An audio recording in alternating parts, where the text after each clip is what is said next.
নতুনদের জন্য হিজাব কিভাবে কাটিং করতে হয় দেখুন। 2.5 হাত বহরের 3 গজ কাপড় নিয়ে এইভাবে একটি ভাঁজ করবেন।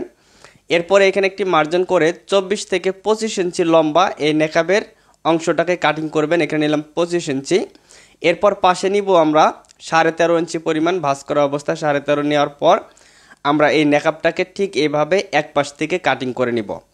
নেকাবের দেখেন নিচের দিকটা গোল রাউন্ড শেপ করতে হবে, এটা হচ্ছে নিচের দিকটা। এরপরে এখানে একটা চিহ্ন করার পর বাকি যে কাপড়টা থাকবে সেটাকে 2 পার্টে ভাঁজ করতে হবে। 2 পার্ট করার পর ঠিক এইভাবে সমান করে নিতে হবে। দেখেন এখানে 2 পার্ট কাপড়, এই পাশে আটকানো অংশ থেকে আমাদের এই কর্নারে ধরে এভাবে একটি ভাঁজ করে 4 পার্ট করতে হবে। তাহলে আমাদের হিজাবটি সঠিক নিয়মে ভাঁজ করা বা কাটিং করা হবে। এবার এই পাশ থেকে হিজাবের 42 ইঞ্চি লম্বা নিব। 3 গজ কাপড় দিয়ে 42 ইঞ্চি লম্বা পর্যন্ত তৈরি করতে পারবেন। এরপর ঠিক এভাবে সুন্দর করে রাউন্ড শেপ করে কাটিং করতে হবে। এরপর আমাদের হিজাবের ক্যাপ বা টুপির কাপড়টা নিতে হবে লম্বায় 10.5 ইঞ্চি। ঠিক আছে, এখানে 2 পার্ট কাপড় আছে এবং পাশে নিতে হবে 5 ইঞ্চি। নেওয়ার পর সোজা করে মার্জিন দিয়ে কাটিং করতে হবে।